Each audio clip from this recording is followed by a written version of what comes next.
السلام عليكم ورحمة الله وبركاته. طلاب الأعزاء، طلاب الصف الأول الإعدادي، التعليم الجديد 2025 الفصل الدراسي الثاني.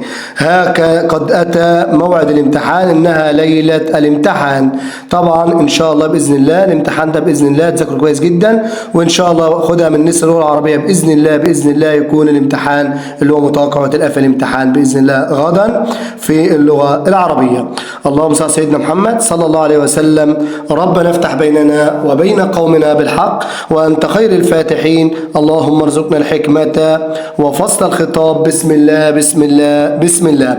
نموذج الاسترشاد السادس من مذكرتكم مذكرة الأضواء، وإن شاء الله الامتحان متوقع. ما تنساش ابني تشترك في قناة نصر اللغة العربية وتنشر الفيديو لأوسع نطاق، لأن نشر العلم فيه خير كثير.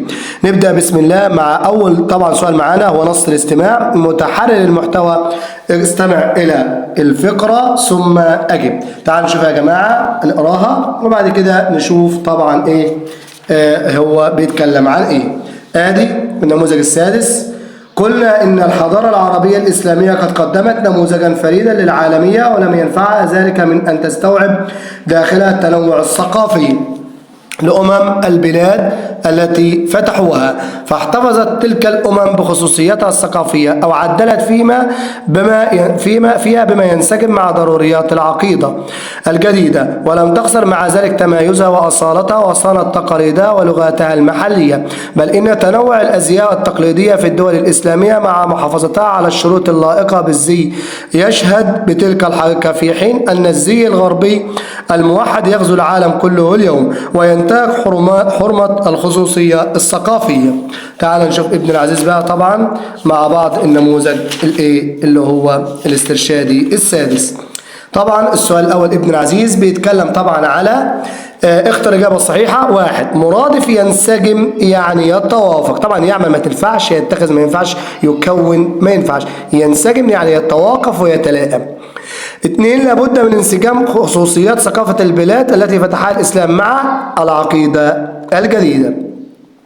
السؤال بعد كده، السؤال الثالث، ضع علامة صح أو علامة خطأ أمام الصح من الخطأ. الزي الغربي الموحد يعزز الخصوصية الثقافية. طبعا الإجابة خطأ، إنه ينتهك الخصوصية. 4. استطاعت الحضارة العربية الإسلامية استيعاب التنوع الثقافي للبلاد التي فتحتها. إجابة صحيحة. ابن العزيز ما تنساش تشترك في قناة نصر اللغة العربية ومستر محمد سمير. طبعا الإملاء ولي الأمر ملها لك. بعد كده يا ابن العزيز السؤال اللي هو النص المعلوماتي. النص المعلوماتي متحرر المحتوى. اقرأ ثم أجب. على الرغم من كل الوعود التي تحملها منصات الذكاء الاصطناعي، فإنها يمكن أن تلحق بالضرر بالأطفال والأسرة، ومع أبرز ما يمكن أن يتعرض له الأطفال من قبل الذكاء الاصطناعي انتهاك خصوصيتهم. فعلى سبيل المثال عثر على لعبة واحدة تسجل المحادثات بين الآباء والأطفال وأي شخص آخر قريب، مع إمكانية نقل البيانات من هذه المحادثة إلى أطراف ثالثة. وبالإضافة إلى ما سبق، يمكن للذكاء الاصطناعي أن يمكن المتحايلين من إنشاء روبوتات تحاكي قصص الأطفال، مما يزيد من خطر استمالة الأطفال واستغلالهم، كما قال الذكاء الاصطناعي لأيمن إسماعيل. السؤال السادس ابن العزيز بيقول مرادف تلحق طبعا تنزل وتصيب. طبعا تصاب غلط، تحقق غلط، تقوم غلط. مضاد استمالة طبعا حاجة بتحبها، والتانية ايه؟ تنفر منها، تميل إليها، والتانية تنفر منها، لأن إكراه حب، تشتيت، تجميع، تعجيز، قدرة. يبقى استمالة تنفير. يمكن للذكاء الصناعي نقل البيانات. السؤال نمرة 9 أجب عمالي. يمكن للذكاء الصناعي انتهاك طبعا الخصوصية. سؤال بعد كده السؤال العاشر بيقول لك كيف يستخدم المحتالون الذكاء الاصطناعي؟ طبعا هنقول الإجابة هي نمرة 10. ادي السؤال يا جماعة وإجابته هي أنه يمكن المحتالين من إنشاء روايات تحاكي قصص الأطفال، مما يزيد من خطر استمالة الأطفال واستغلالهم. اذكر رأيك مبررا في الاستخدام المطلق للذكاء الاصطناعي. طبعا يجب الاحتياط منه واستخدام الذكاء الصناعي بحذر، لأن طبعا ممكن أن الذكاء الصناعي طبعا في بعض الناس يدخلوا عليه ويستغل عقول الأطفال، مما قد يدمر عقولهم وينهي على الشباب وعلى الجيل الصاعد، وطبعا هم الشباب هم أمل الأمة. السؤال الرابع النص الأدبي متحرر المحتوى. يقرأ ثم أجب. أما على المتقدم الثاني من المتقدمين الأربعة الناجحين، فقد بنى فقد بنى مشروع المقترح على الاستفادة من تجارب بدأ إجراءها منذ فترة طويلة جدا، وتحديدا منذ القرن التاسع عشر، وأعيد إجراءها مرارا وتكرارا منذ ذلك الحين. استمحورت فكرته الرئيسية حول نقل مدينة بأكملها مرة واحدة من مكان إلى آخر، وقد اقترح نقل المدينة باستخدام السلك الحديدية وتحويلها إلى منتجع يتميز بالمياه والينابيع العذبة، وسيكون للربح الذي سيضخه هذا المشروع هائل بالطبع. افتتن السيد سميث بهذه الفكرة فاشترى نصف أسهمه من رواية في العام 2889 جول فيرن. سؤال 12 مرادف افتتن يعني أعجب، مضاد يضخه طبعا يوقفه، بيمول ويعطي، عكسه يوقفه لأنه يبعده غلط، يضعفه غلط، يتركه غلط. اعتمد المتقدم الثاني في تنفيذ مشروع على تجارب قديمة قام بقى منذ القرن طبعا أهوتي التاسع عشر. سؤال 15 كانت فكرة المتقدم الثاني الرئيسية هي نقل مدينة بأكملها مرة واحدة من مكان إلى آخر. إجابة صحيحة. اختيار الكلمات في الجو السابق في الفكرة السابقة لم يؤثر في الجو العام، طبعا الإجابة خطأ، بالعكس طبعا أثر وأضفى روح من اللي هو الإعجاب. بعد كده السؤال 17 اعتمد المتقدم الثاني في تنفيذ مشروع على تجاربه القديمة التي قام بها يدل على ذكائه وفطنته. ما الهدف من نقل المدينة؟ طبعا لتحويلها لمنتجع يتميز بالمياه والينابيع. ما الرسالة التي أراد الكاتب توصيلها للقارئ؟ هي الطموح والتطلع إلى الأفضل. وطبعا بيت الشعر اللي الشعر بيقول فيه إذا غامرت في شرف مروم فلا تقنع بما دون النجوم. غامر وخاطر، لأن طبعا المخاطرة بيبقى فيها القوة والصلابة. المثل الإنجليزي بيقول لك طبعا يا حبيبي ركز معايا وبنت العزيزة قبل طبعا ما نقوله تشترك في قناة نص اللغة العربية وتنشر العلم لأوسع نطاق. المثل الإنجليزي بيقول no risk no fun no quest no sun. لو مفيش مخاطرة مفيش متعة، لو مفيش ظلام مفيش طبعا شمس ولا ضياء ولا نور. no risk no fun no quest no sun. تعال نشوف بعد كده النص الخامس. النص الخامس طبعا متحرر المحتوى الشعري. علموا البنات أيها الآباء طبعا إنما العلم للفتاة سناء، علموهم كالابن لا تبخسوهم حقها إنما البنون سواء، علموهم خير العلم فترتقي علومهما الأدب فهي البهاء، إنما جهلها أساس شقاء إنما الجهل في الحياة شقاء. ما أضرار الجهل كما فهمت من النص؟ شقاء الأمم وتدميرها وتأخرها وتخلفها.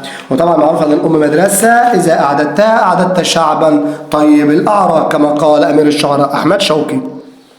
سؤال 21 اختار الفكرة العامة الرئيسية. الأبيات الحث على المساواة بين البنين والبنات، لأن طبعا النبي صلى الله عليه وسلم حث على ذلك. بعد كده السؤال 22 هات من الأبيات أسلوب التوكيد ثم اذكر وسيلته إنما جهلها، وأسلوب مؤكد وسيلته إنما. بعد كده السؤال السادس القواعد النحوية. اقرأ ثم أجب. المعلم هو الذي ينقل المعلومة إلى طلابه. يحترم المعلم من الجميع، طبعا يحترم من النائب الفاعل مبني المجهول والمعلم نائب فاعل. من الجميع نظرا لجهوده الكبيرة في تعليم الأجيال لأجل الصغرى مجره الكسرة. ويكرم المعلم برضه نائب فاعل بطرائق مختلفة من أهمها تكريمه في يوم المعلم العالمي. يمنح المعلم طلابه المعلومة، طبعا يمنح هو الطلاب طبعا مفعول به منصوب بالفتحة المعلومة بشغف، ويسعى متعبا لتحقيق أفضل النتائج، ويشجع طلابه دائما على التفوق ويكرس وقته لتعزيز قدرات الطلاب لتوفير مستقبل أفضل. ابن العزيز وبنت العزيزة ما تنساش تبقى عارف فضل المعلم عليك، لأن أكتر حد يخاف عليك بعد الوالد والوالدة هو معلمك، لأنه يتمنى أن تكون أفضل منه. سؤال 23 الضمير في طلابه. طبعا الضمير يا جماعة في محل جر مضاف إليه، دي الإجابة الصحيحة. أما طلابي نفسها هتبقى مفعول به منصوب بالفتحة، يبقى هو عاوز الضمير بس خلي بالك يبقى في محل جر مضاف، يبقى الإجابة الصحيحة جر مضاف إليه، وطبعا مفعول به خطأ. علامة جر الأجيال طبعا مجرورة بالكسرة. الفعل الذي ينصب مفعولين ابن العزيز ويمنح، ودي بينصب مفعول ليس أصله من المبتدأ والخبر، وعارفين إنهم منح وأعطى ووهب ومنع وكسى وألبس وسلب. سؤال 26 العمال كوفئوا. نائب الفاعل في الجملة العمال، طبعا الإجابة خطأ، هو واو الجماعة ضمير مبني في محل رفع نائب فاعل. شرح الدرسان. ابن المعلومة قول شرح المعلم الدرسين، وطبعا بحول الدرسان إلى درسين لأن كان أصلا مفعول به منصوبا بالياء. سؤال 28 الغزالة بسهم الصياد. أكمل بفعل مضارع مبني المجهول، طبعا تصاب، آدي فعل مبني المجهول مضارع، أو تقتل مبني للمجهول للضم الأول وكسر ما قبل الآخر. يبقى تصاب الغزالة بسهم الصياد والغزالة نائب فاعل، تقتل الغزالة بسهم الصياد نائب فاعل. طب لو قال لك فعل ماضي بدل مضارع يبقى أصيبت الغزالة أو قتلت الغزالة.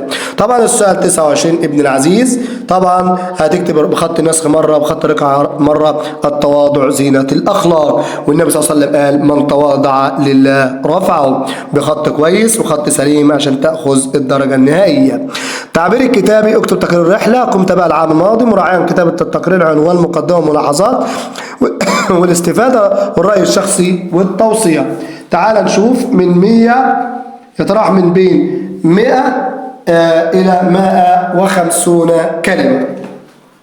كتابة تقرير الرحلة، ركز معايا اكتبه لك اهوتي وانت تشوف هتعمل ايه من ملخصكم ملخص الاضواء. طبعا تقرير عن الزرع الى مكتبة الاسكندرية. في يوم الاربعاء الموافق 2011 توجهت في رحلة مع رفقاء مدرستي الى مكتبة الاسكندرية ذات المليوني كتاب. طبعا دي العنوان، دي المقدمة، طبعا دي المشاهدات والملاحظات، ودي طبعا الاستفادة. كانت الرحلة لا تنسى، ودي رأيي، وديت الوصيات. أوصي بضرورة اهتمام وزارة الثقافة بعمل رحلات أخرى، وطبعا من أجل طبعا تعليم الطلاب أفضل الأشياء. خذ على الشاشة ابن العزيز وتعمل التقرير زي كده، لأن التقرير عبارة عن عنوان، مقدمة، مشاهدات وملاحظات.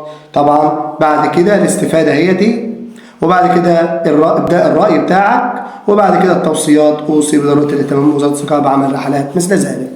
في نهاية الفيديو ابن العزيز ما تنساش تشترك في قناة نسر اللغة العربية وتنشر الفيديو لأوسع نطاق، لأن نشر علم فيه خير كثير. في نهاية الفيديو وصلى اللهم على سيدنا محمد وعلى آله وصحبه وسلم، والحمد لله رب العالمين.